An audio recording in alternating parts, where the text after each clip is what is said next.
সকালবেলা ঘুম থেকে উঠেই সিঁড়ির সামনে গিয়ে বসে প্রকৃতি দর্শন করছিলাম। সারা রাত ধরে বৃষ্টি হওয়াতে খুব সুন্দর একটা ওয়েদার হয়েছে। জানি একটু বাদেই রোদ উঠবে, কিন্তু তবুও সকালের ওয়েদারটা কিন্তু ভীষণ সুন্দর হয়। বাড়ির এই আম গাছটায় এবছরও অনেক আম হয়েছে, কিন্তু মুশকিল হলো আমগুলো খেতে টক আর খুব পোকা হয়ে যায়। কি জানি কেন পোকা হয়। বাড়িতে সেরকম একটা জায়গা না থাকায় আমরা সিঁড়ির মধ্যে ফুলের টবগুলোকে রেখেছি। তো এই যে ফুলের টবটা দেখতে পাচ্ছ, এই ফুল গাছটায় সারা শীতকাল জুড়ে কিন্তু খুব সুন্দর ফুল দিয়েছে। আর এই টবটাতে এখনও ফুল আছে, তবে ওটাতে আর নেই। গাছটাও বুড়ো হয়ে গেছে, তো তো সেই জন্য হয়তো আরও ফুল দেবে না, হয়তো এবার মরেই যাবে। সময়ের সঙ্গে সঙ্গে সব কিছু শেষ হয়ে যায়। আজকে সে নতুন ছিল, কিন্তু কালকে সে পুরনো হয়ে যাবে। সবই সময়ের খেলা। চলো তাহলে এবার একটু রান্নাঘরের দিকে যাওয়া যাক। দুটো একটা জিনিস খেতে না খেতে এতগুলো বাসন জমা হয়ে যায়, কি আর বলবো। যতবারই খাচ্ছি অতবারই শুধু বাসন ধুতে হয়। মাঝে মধ্যে ভাবি যদি সব বাসনই ইউজ অ্যান্ড থ্রো হতো, শুধু খেতাম আর ফেলে দিতাম, কত ভালো হতো না। এই খাওয়ার পরে বাসন ধোয়াটা কিন্তু একটা অনেক বড় চাপের বিষয়। এদিকে আমি একটুখানি মুসুর ডাল ভিজিয়ে রেখেছি, ভেবেছিলাম এটা দিয়েই সকালের খাওয়াটা আজকে হবে। বড়া বানাবো, আর আগের দিনের একটুখানি বাসি ভাত রাখা আছে। এরই মধ্যে চলে এসেছে বাজার সকাল সকাল। আজকে যেহেতু রবিবার, তার উপর জামাই ষষ্ঠী, ডবল বোনাস, তো সকালে চলে এসেছে মাটন। আজ বাঙালি হয় মাটন, না হয় চিকেন, না তো ইলিশ মাছ, হবেই হবে।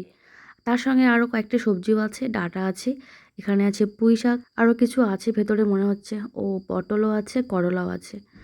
তার সাথে কুমড়ো হলে একটু ভালো হতো, তো ব্যাগ হাতিয়ে দেখলাম ও বাবা, ভেতরে মিষ্টি কুমড়োও আছে। পুঁই শাক যখন এসেছে, একটুখানি মিষ্টি কুমড়ো তো লাগবেই। বর্ষাকালের দিনে এইগুলোই হচ্ছে সবজি। এখন বাজারে খুব একটা ফ্রেশ সবজি পাওয়া যায় না, একেই তার উপর তো দাম আছেই।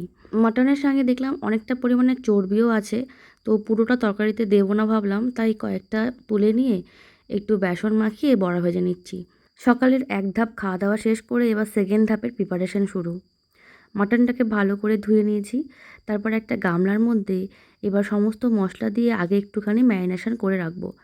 তো প্রথমে একটু মশলা বেটে নিয়েছি মিক্সার গ্রাইন্ডারে, আর গুঁড়ো মশলা দিয়ে একটুখানি তেল দিয়ে ভালো করে মাখিয়ে নেব। মাখানোর আগে হাতে আমি একটা গ্লাভস পরেছি, কারণ যেহেতু কাঁচা লঙ্কা বাটা আছে, তো হাত ভীষণ জ্বালা করবে। তো সেই জন্য একটু গ্লাভস পরে নিয়ে ভালো করে এদেরকে মাখিয়ে নিচ্ছি। আর মাখানো হয়ে গেলে প্রায় রেখে দেবো একটুখানি রেস্টের জন্য। আগের থেকে মাখিয়ে রাখলে না, মাংসটা বেশ সফট হয় আর তরকারিটা খুব টেস্টি হয় খেতে। মাখানো আমার হয়ে গেছে সুন্দরভাবে। তাহলে গ্লাভস, তোমার এবার কাজ শেষ, তুমি এবার চলে যাও ডাস্টবিনে। আর মাংসটাকে আমি একটুখানি সময়ের জন্য ঢেকে রেখে দিচ্ছি। আজকে আমরা যেহেতু জামাই ষষ্ঠীতে যাইনি, তাই আজকে মাটন রান্নার পুরো দায়িত্ব আমার মায়ের জামাইয়ের ওপরে।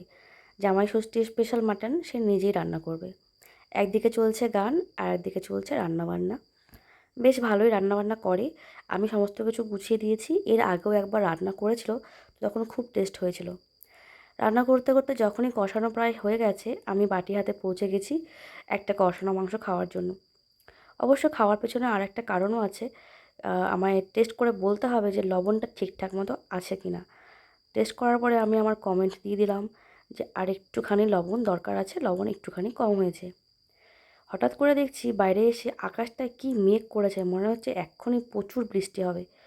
আর এইদিকে আমি কতগুলো জামাকাপড় ধুয়ে দিয়েছি, আজকে মনে হয় না শুকোবে, যা আকাশের অবস্থা। ঘরে এসে দেখলাম যে রান্নাবান্না প্রায় শেষ হয়ে গেছে, মাটনও পুরো রেডি। এবার ফটাফট স্নান ধান সেরে এসে খেতে বসতে হবে। সমস্ত কিছু আমি সাজিয়ে রেখেছি টেবিলে। একদিকে আছে আমাদের স্পেশাল মাটন, আমার মায়ের জামাইয়ের হাতে তৈরি মাটন। একদিকে আছে আমের আচার, আমের চাটনি। আর এই বাটিতেও আমি কিছুটা পরিমাণ মাংস তুলে রেখেছি। আর এইদিকে আছে সাদা ভাত, তার সঙ্গে স্যালাড। আজকে আমার পেশেন্টের তাড়াহুড়ো নেই, আজকে আরাম করে বসে অনেকটা সময় নিয়ে এনজয় করে লাঞ্চটা করব।